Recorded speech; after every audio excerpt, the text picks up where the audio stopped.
वंदा गुरुपद कंज कृपा सिंधु नर रूप हरि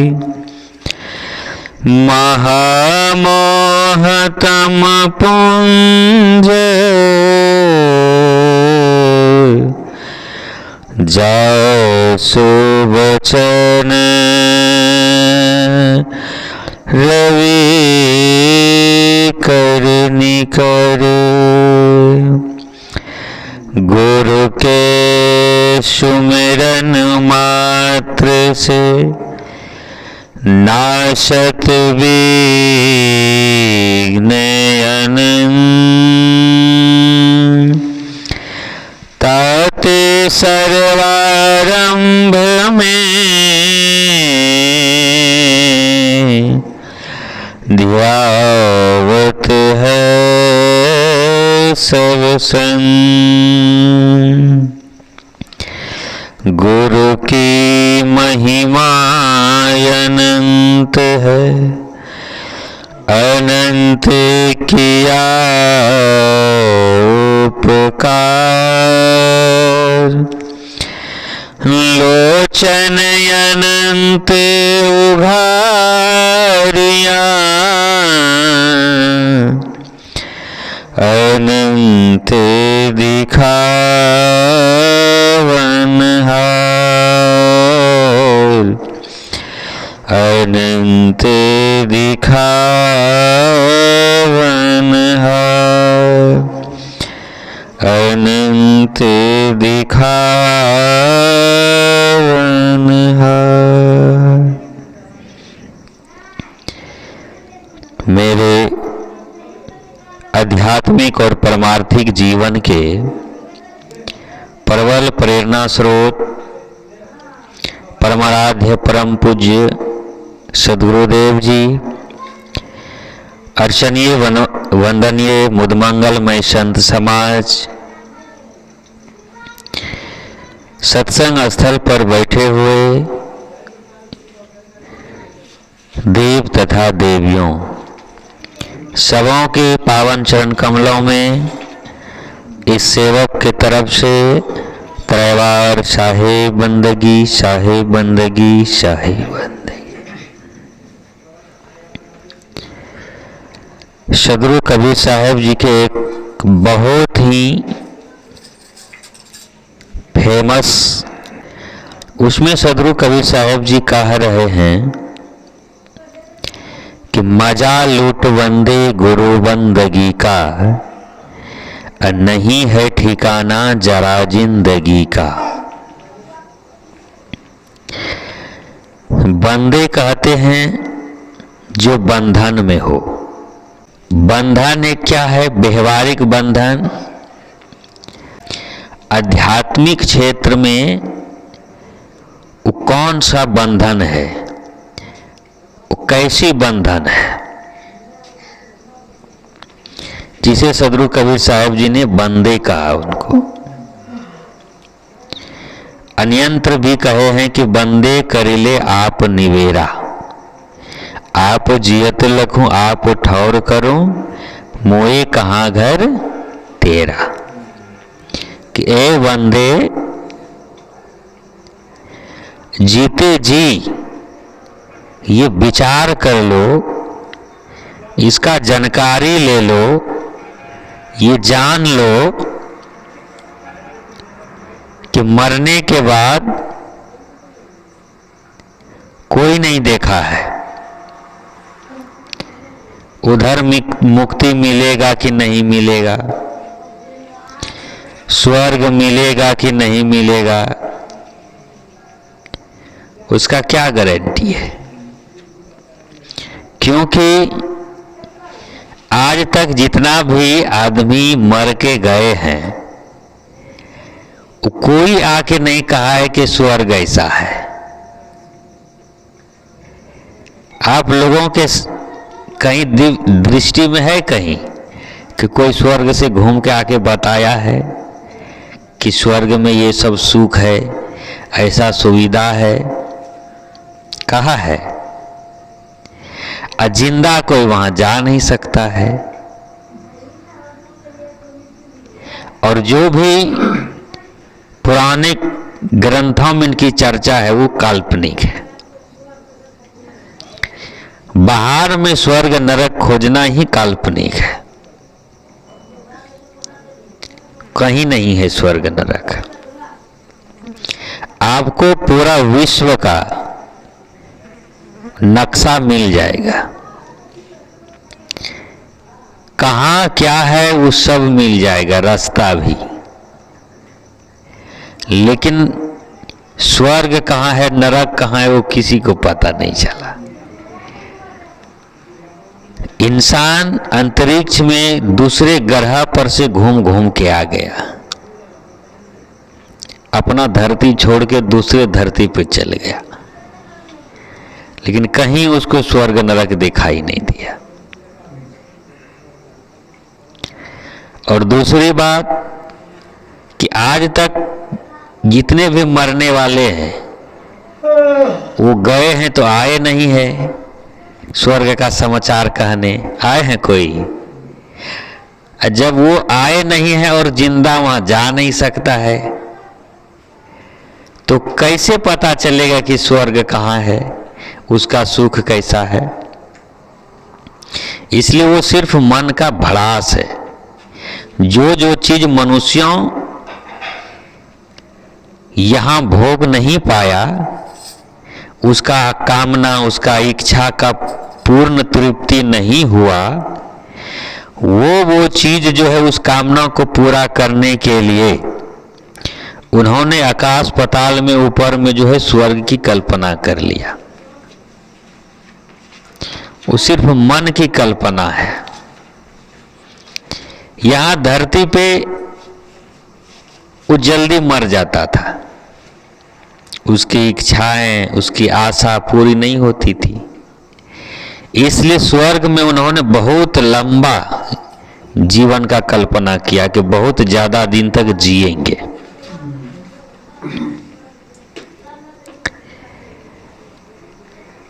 स्वर्ग में यहां मनोवांछित कुछ मिलता नहीं था, इसलिए वहां कल्प वृक्ष का कल्पना किया कि उस वृक्ष के सामने आप कुछ भी कल्पना करेंगे तो मिल जाएगा।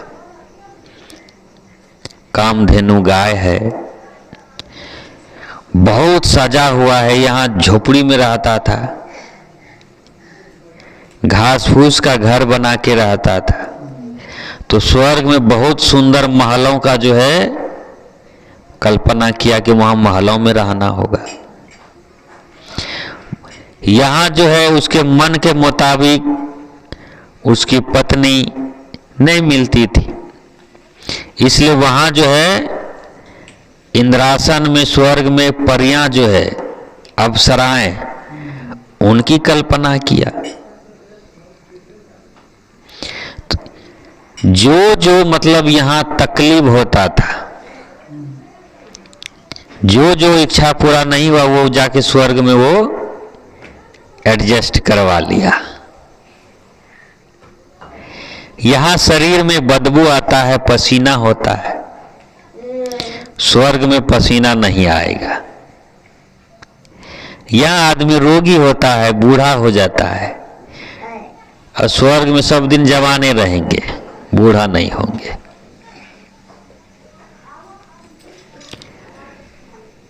तो जिसकी मनोकामना यहां पूरा नहीं हुआ अधकचरे में विदा हो गया। तो वैसे भावना वाला लोगों ने आकाश में एक स्वर्ग बना लिया, उसका प्रलोभन दे दे के, शास्त्रों में लिख लिख के आदमी का खूब शोषण किया। आप ये कर लो तो स्वर्ग चल जाएंगे, ऐसा जग कर लो, हवन कर लो, दान दे दो, बहुत सारा कर्मकांड क्रियाकलाप बताया स्वर्ग जाने के लिए, और आदमी को खूब अंधविश्वास रूपी जाल में फंसाया। और नरक में नरक में इतना डेंजर यातनाएं का कल्पना किया कि मत पूछिए। वहां का कि आग में आपको तपाया जाएगा, जलाया जाएगा नरक में। अब सोचिए, दिमाग लगाइए, आपका शरीर तो यहीं जला दिया जाता है, सिर्फ आत्मा उधर बचता है। आत्मा तो जलता नहीं है, अजर है, अमर है, अविनाशी है। गीता में भी नरक में कहता है कि आपको आग में तपाया जाता है। तो सोचिए, विचार कीजिए, तर्क कीजिए कि आपका शरीर को यहीं जला दिया जाता है, जलाते हैं ना। वहां तो आपके साथ में नरक में शरीर जाता नहीं, ऊपर में तो वो किसको आग में तपाता है? आत्मा आपके गए हैं नरक में,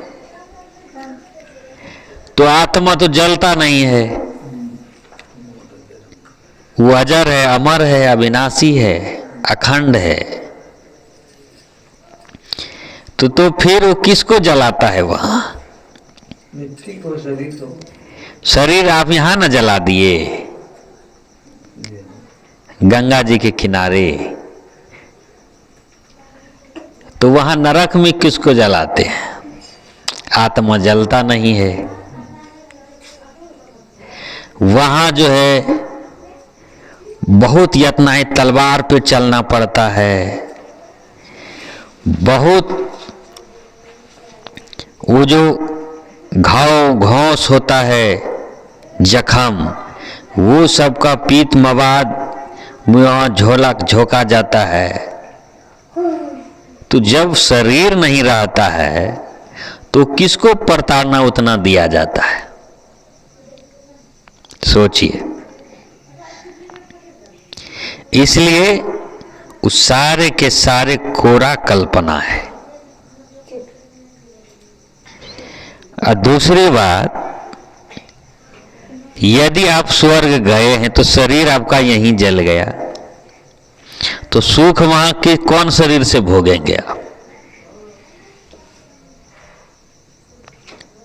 कौन शरीर से सुख भोगेंगे? इसलिए इतना बड़ा लिस्ट सुख का जब स्वर्ग में है, तो यहां से स्वर्ग भेजने वाला जो भी है, तो वो क्यों नहीं जाता है वहां? उसको ना पहले जाना चाहिए। जब उतना लंबा चौड़ा वहां स्वर्ग में सुख है, हम आपको मंत्र पढ़ पढ़ के भेज रहे हैं स्वर्ग, हम पूजा पाठ करवा करवा के आपको स्वर्ग भेजने का हम ठेका लिए हैं, हम यहाँ जीवन भर दुख भोग रहे हैं। तो बताइए, हमसे बड़ा बेवकूफ कौन होगा?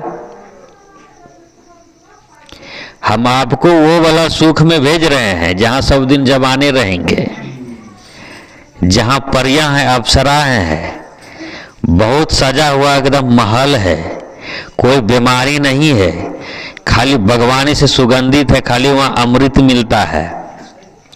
और वैसा सुख में हम आपको यहाँ से ट्रांसफर कर रहे हैं और हम जीवन भर दुख भोग रहे हैं। तो हमको पागल नहीं कहेगा आदमी। तो सोचिए, जो आपको प्रलोभन दे के ये स्वर्ग का जो टिकट बुकिंग करवा रहा है, भेज रहा है, सोचिए यदि वैसा कहीं होता तो पहले वो नहीं जाता सुख भोगने, आपको भेजता, वही जाता पहले।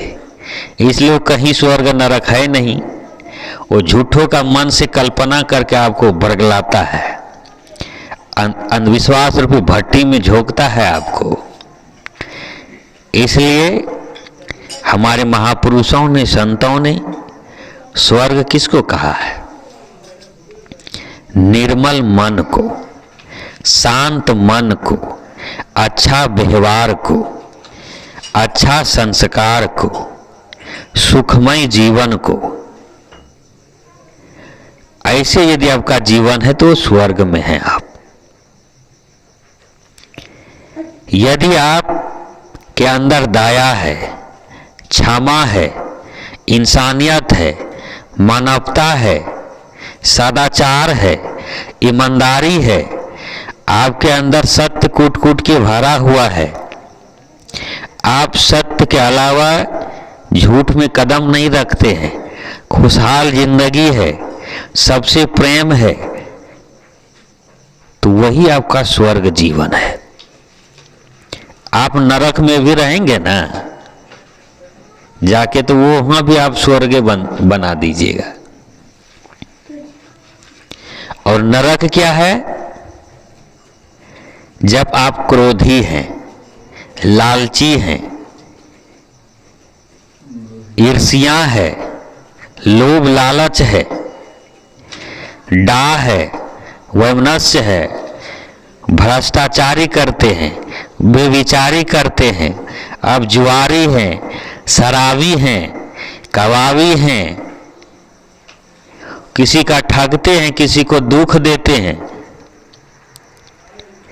किसी का गला काटते हैं, अपहरण करते हैं, घूस लेते हैं, तो ऐसा वाला जीवन वो नरक वाला जीवन है।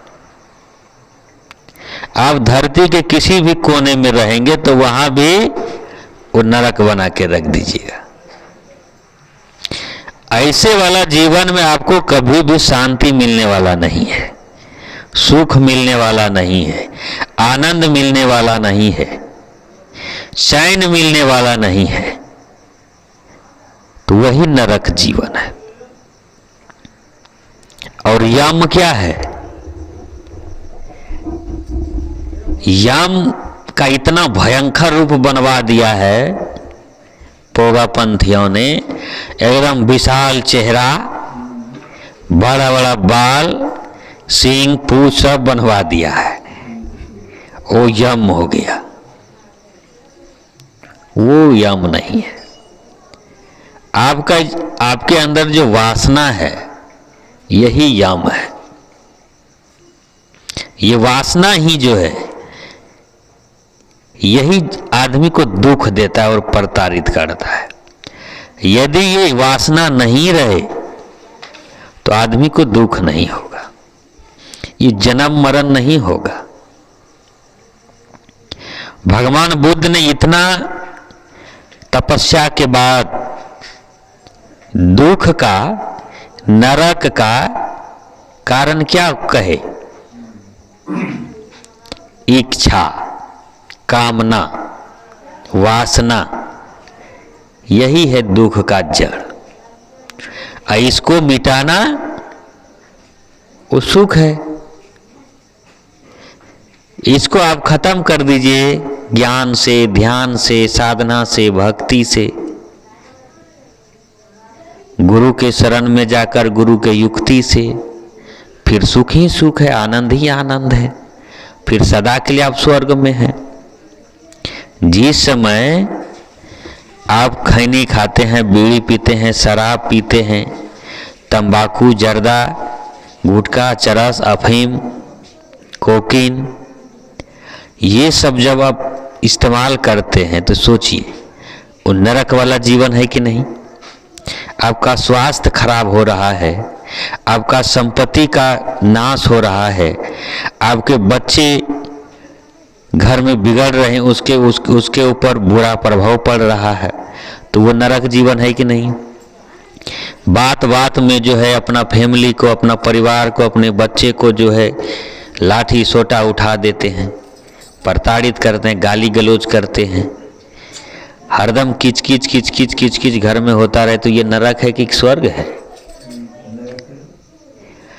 अच्छा जीवन, खुशहाल जीवन, सदाचारी जीवन, संतोषजनक जीवन ही आपका स्वर्ग जीवन है, और उसी का परिवार वो स्वर्ग है। और धरती के कहीं भी स्वर्ग और नरक नहीं है, वो सिर्फ एक कल्पना है, वो डर दिया गया है आपको। मुसलमान भाइयों का जो स्वर्ग और नरक है, जन्नत और दोजक कहते हैं। इस्लाम का जो उत्पन्न हुआ है वो 1400 साल पहले हुआ है अरब में, और अरब में खाली बालू ही बालू रेगिस्ताने है, पानी वहाँ है ये नहीं है, खाली तेल है, इसलिए वहाँ बुर्खा पहनते हैं ताकि गंदा कपड़ा कम हो, और अपना मग में लोटा में वो टोटी लगा देते हैं जिसको बदना कहते हैं यहाँ, कि बहुत एकदम सावधानी से वहाँ जो है पानी को यूज करते हैं।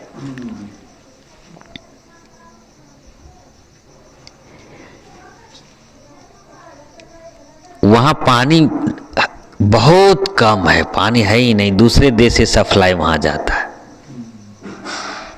और यहाँ तो पानी बहुत है फिर भी बदना में टोटी लगाता है।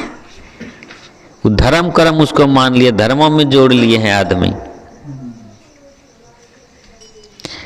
खैर उधर जो भी हो, तो उसमें जो है जो चीज वहाँ अरब वाला को तकलीफ हुआ नहीं मिला, वो सब जो है उस जन्नत में व्यवस्था कर दिया। पानी वहाँ नहीं था तो जन्नत में कहा कि दूध का दरिया बहता है, वहाँ जो जाइएगा दूध का दरिया बहता है, वहाँ पानी का एक ठोपा बूंद का व्यवस्था नहीं है। तो स्वर्ग में क्या किया, वो दूध का दरिया बहवा दिया। वहाँ दूर दूर तक आपको फल फ्रूट का गाछ वृक्ष वो नजर नहीं आएंगे, तो जन्नत में उसका व्यवस्था कर दिया। यहाँ जो है पाक और शुद्ध सदाचारी, यहाँ बीवी में शंका किया कि पाक यहाँ नहीं मिलता है बीवी, इसलिए जन्नत में पाक जो है 72 हूर का वहाँ कल्पना कर लिया, एक दो नहीं 72 बीवी। सोचिए, तो जो चीज यहाँ नहीं उनकी कामना पूरा हुआ तो उसको जन्नत में कल्पना कर लिया। अब वो जन्नत का प्रलोभन दे दे दे दे के यहाँ जो है सब आदमी को बरगलाता है, शोषण होता है, अंधविश्वास में डुबा के रखा है। जीते जी तो नरक कैसा जीवन जीते हैं, तो मरने के बाद स्वर्ग कैसे मिलेगा। जीते जी जो है जीवन में सदाचार नहीं है, अच्छा संस्कार अच्छा व्यवहार नहीं है, तो मरने के बाद डायरेक्ट स्वर्ग मिल जाएगा। गाय दान दे देने से, तोशक तकिया दान देने से, इसलिए वो भ्रम है। और जब स्वर्ग ही चला गया, आपका दादा, आपका नाना, आपका पापा, तो फिर यहाँ से तोशक तकिया देने की क्या जरूरी है, क्या जरूरी है। जब वहाँ स्वर्गे चल गया तो वहाँ कोनो चीज का कमी नहीं है, तो यहाँ फिर जूता छत्ता तोशक तकिया गाय फिर काहे देते हैं आप। इसका मतलब है कि वहाँ उनको कमी है स्वर्ग में, तब ना। जब स्वर्गे चल गया तो यहाँ से आप क्या देते हैं, भेजवाते हैं। वो कैसा मंत्र है जो कि यहाँ से गाय चल जाता है स्वर्ग, तोशक तकिया पलंग छुता जत्ता 5 ठो बर्तन चल जाता है आपके दादा दादी के पास। जब वो सब चल जाता है तो एक ठो मोबाइलो भेजवाइए, बीच बीच में बात कीजिए, जो दादा नाना नानी गए हैं। उतना वजन गाय चल गया लगवान, वो पलंग चल गया, तोशक तकिया चल गया, दही चूड़ा चीनी केला चल गया, तो मोबाइल कितना वजन है। भेजवाइए पंडित जी से मंत्र से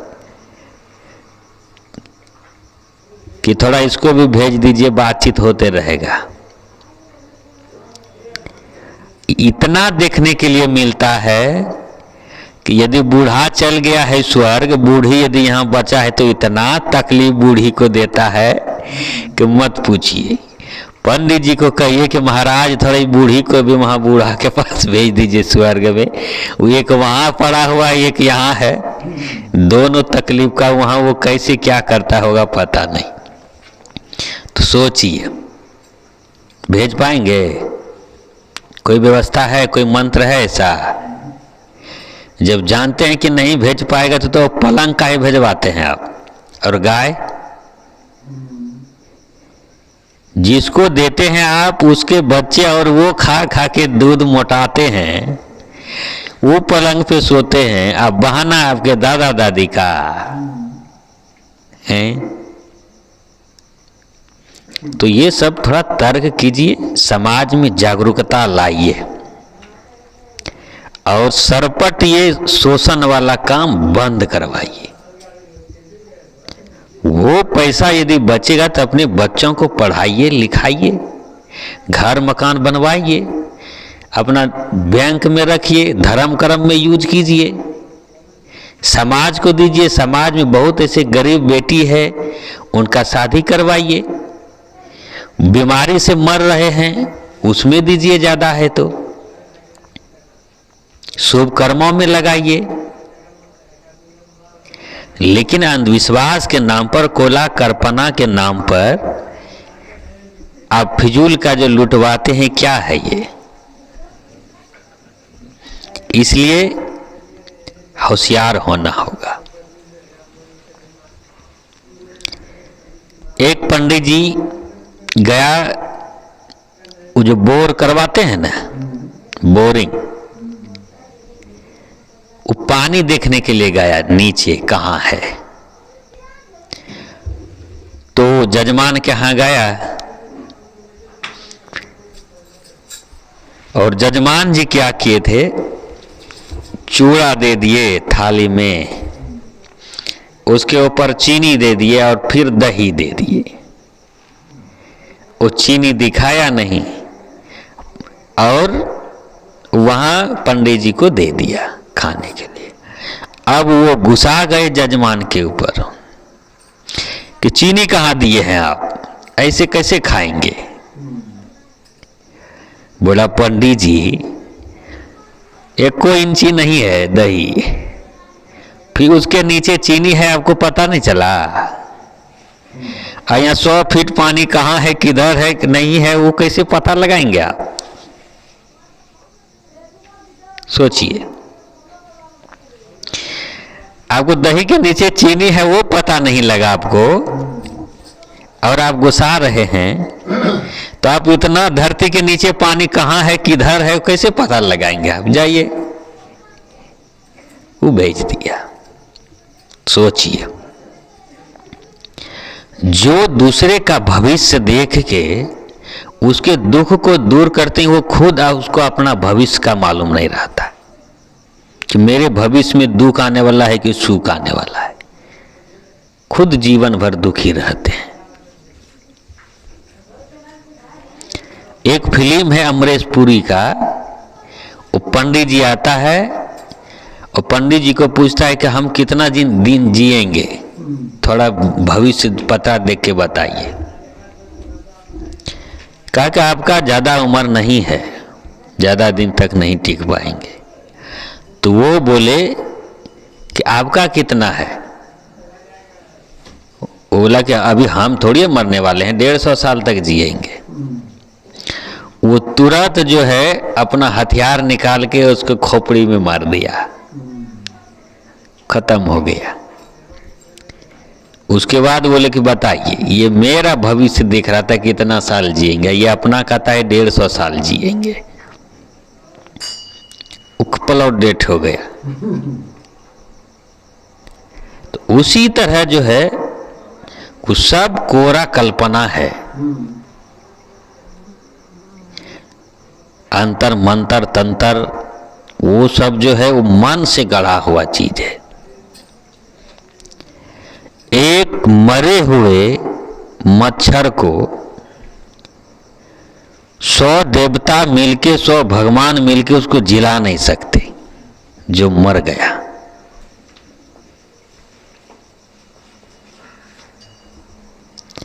तो सोचिए, अब मंत्र दे दे के शराब और वरदान, ये दो चीजों से बहुत आदमी को शोषण किया। इस चमत्कार का ये दो चीज बहुत बड़ा है, एक वरदान और एक शराब। इसमें कोई वैज्ञानिक नहीं, कोई तर्क नहीं, कोई ज्ञान से कोई मतलब नहीं। वो आपको शराब दे दिया, यदि आप 90 साल का हैं तो 5 साल का बना दिया।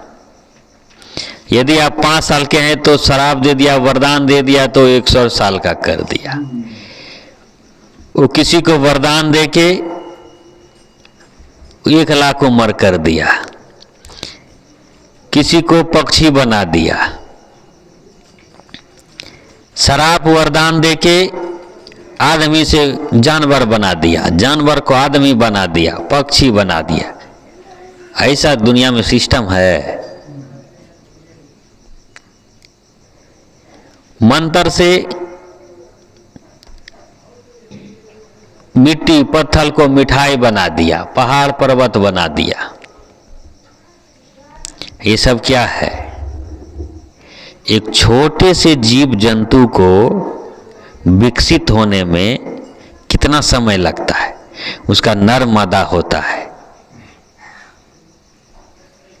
एक मिठाई बनने में कितना प्रक्रिया होता है, गन्ना काटा जाता है, उसका चीनी बनाया जाता है, फिर उसको जो है बहुत प्रक्रिया, एसन बेसन, ये सब कुछ देखे कितना भट्टी चढ़ता है, कितना होता है, तब एक मिठाई तैयार होता है।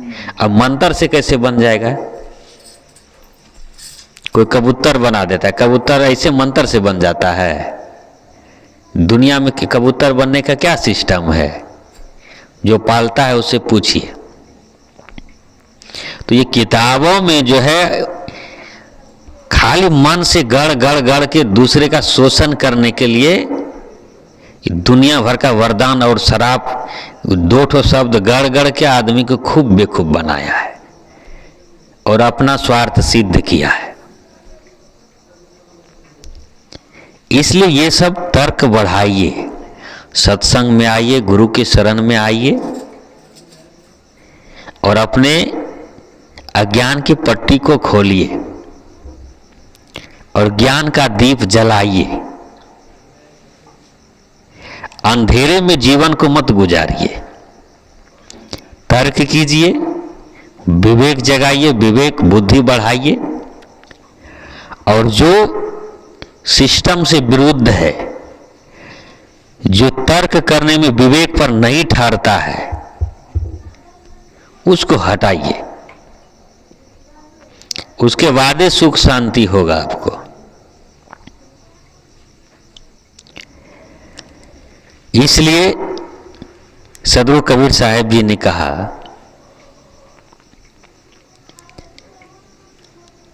कि बंदे करिले आप निवेरा, आप जियत लखूं आप ठौर करो, मोए कहाँ घर तेरा। कि जीते जी जो है अपने आप का ठौर मतलब होता है ठिकाना, स्थिति, वो कर लो।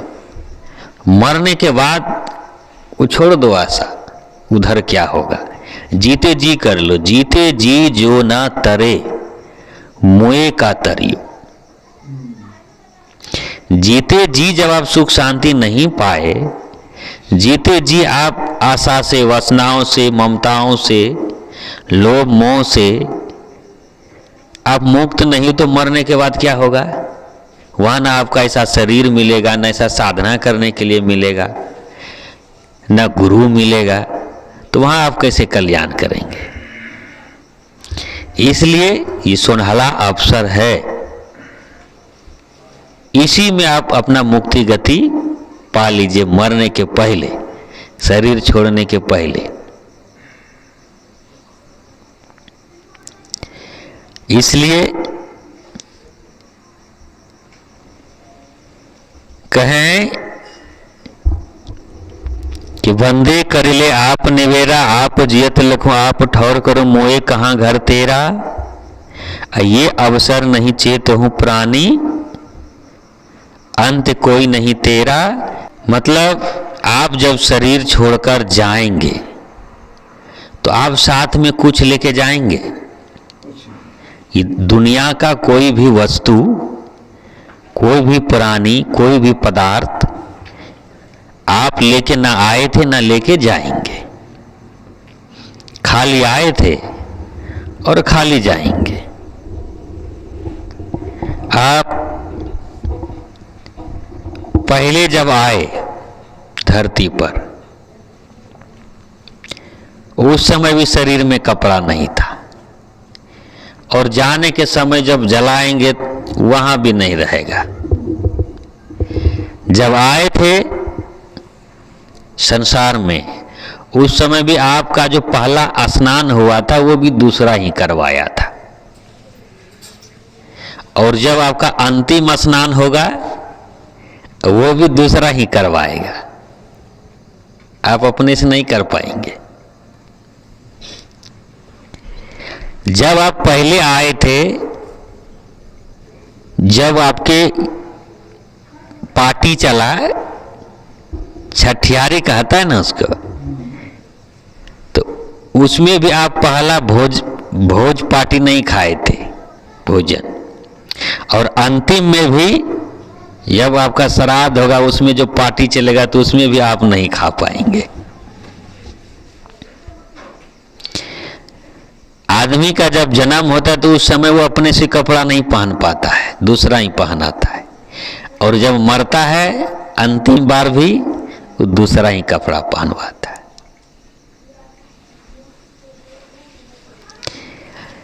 इसलिए इस धरती पर कुछ भी साथ में जाने वाला नहीं है, कुछ नहीं। कफन में पॉकेट नहीं होता है, क्या लेके जाएंगे? खाली आए खाली जाएंगे। इसलिए मरने के बाद वाला आशा छोड़िए, जीते जी जो है मुक्ति गति, अपना कल्याण कर लीजिए।